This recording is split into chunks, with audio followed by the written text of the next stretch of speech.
BJP पूर्ण बहुमत में आ गई है। क्या उसकी सरकार बन पाएगी? यह भी एक अपने आप में सवाल हो गया है।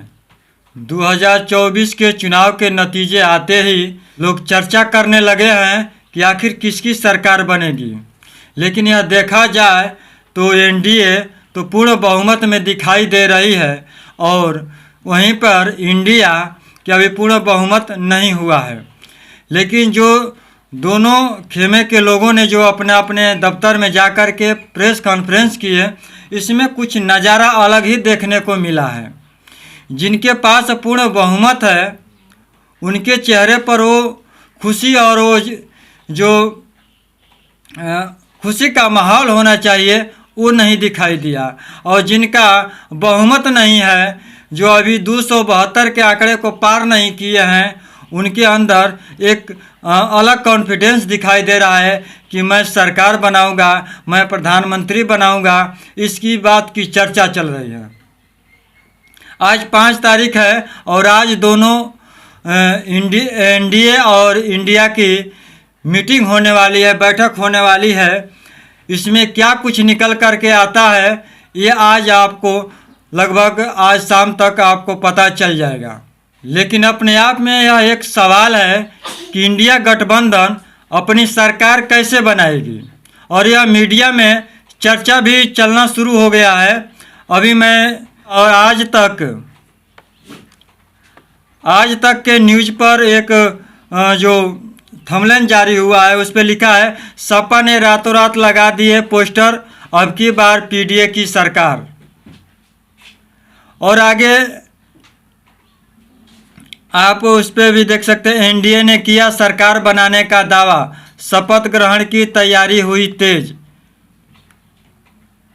लेकिन किसकी सरकार बनेगी, प्रधानमंत्री कौन होंगे? क्या नरेंद्र मोदी जी तीसरी बार प्रधानमंत्री बनेंगे कि इंडिया गठबंधन की सरकार बनेगी, उनके प्रधानमंत्री बनेंगे?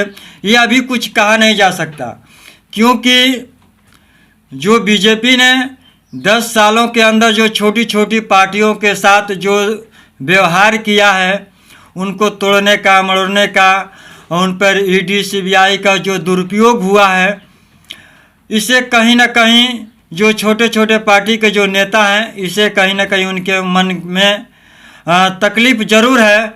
और हो सकता है कि इस चुनाव में वो इसका फ़ायदा ज़रूर उठाएंगे। वो बेशक एनडीए के साथ हैं, लेकिन हो सकता है कि वो इंडिया गठबंधन के साथ भी जा सकते हैं। जैसे बिहार के यशस्वी मुख्यमंत्री नीतीश कुमार जी हैं, जिनका तो अब तो इतिहास बन चुका है कि वो कब किधर पलटी मार दे, इसका कोई भरोसा नहीं है। वो किसी के भी साथ जा सकते हैं।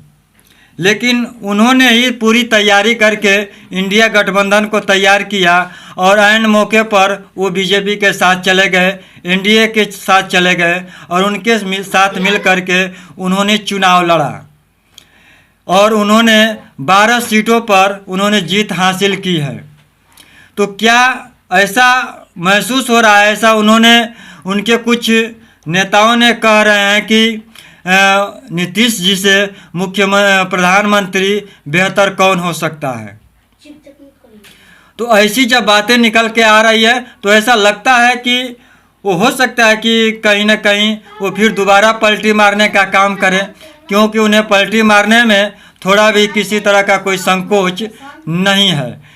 सोशल मीडिया में भी यह चलने लगा है कि इंडिया गठबंधन की सरकार बन सकती है। लेकिन जब राहुल गांधी जी से यह पूछा गया कि क्या आप विपक्ष की भूमिका निभाएंगे या सरकार बनाने का प्रयास करेंगे, तो उन्होंने कहा कि नहीं, हम जो 5 तारीख की बैठक होगी, जो हमारे छोटे दल हैं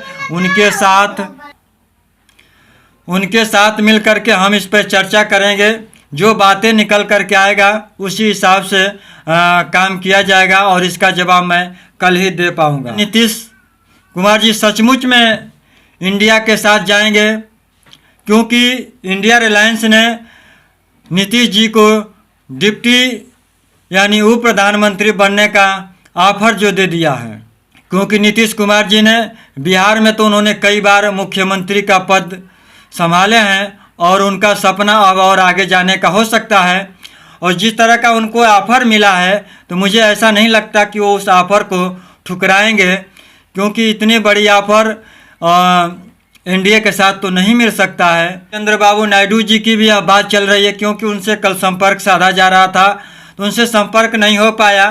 देर रात तक क्या हुआ ये तो बातें पता नहीं चल पाया, लेकिन यह भी कयास लगाया जा रहा है कि वो अभी पलटी मार सकते हैं। हालांकि उनके चरित्र में पलटी मारना इस तरह की कोई इतिहास नहीं रहा है, लेकिन उनके भी पीछे उनके भी पार्टी के साथ कई ऐसे तमाम परेशानियां झेलनी पड़ी है, क्योंकि वो पहले कांग्रेस के साथ थे, ईडी उनके पीछे पड़ गई थी और वो जेल भी गए। जेल से वापस आने के बाद फिर उन्होंने बीजेपी ज्वाइन किया, उन्होंने बीजेपी के साथ मिलकर चुनाव भी लड़ा।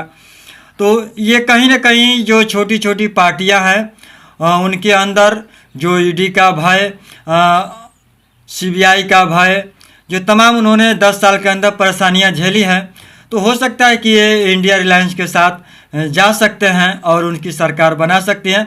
इसी कॉन्फिडेंस के साथ राहुल गांधी ने अपनी सरकार बनाने के कहीं ना कहीं थोड़ा सा उन्होंने जिक्र जाहिर किया। उनके जो चेहरे पर जो मुस्कान था, जो कॉन्फिडेंस दिखाई दे रहा था, इसके आधार पर कहा जा सकता है कि इंडिया की सरकार बन सकती है। लेकिन आज क्या होगा ये आज हम देखेंगे और ये आज शाम तक पता चल जाएगा कि सरकार किसकी बन सकती है। सरकार दोनों लोगों की बन सकती है और दोनों लोग प्रयास कर रहे हैं, क्योंकि बेशक बहुमत एनडीए को मिला है, लेकिन यह पलटी, क्योंकि अब देश में पलटी मारने का जो परंपरा चल चुका है, तो कोई ना कोई पलटी मार सकता है और सरकार किसी की भी बन सकती है। लेकिन आप इस पर नज़र गड़ाए रखिए और लगातार आप टाइम्स ऑफ गाजीपुर को देखते रहिए। फिलहाल अभी के लिए इतना ही। नमस्कार, जय भारत।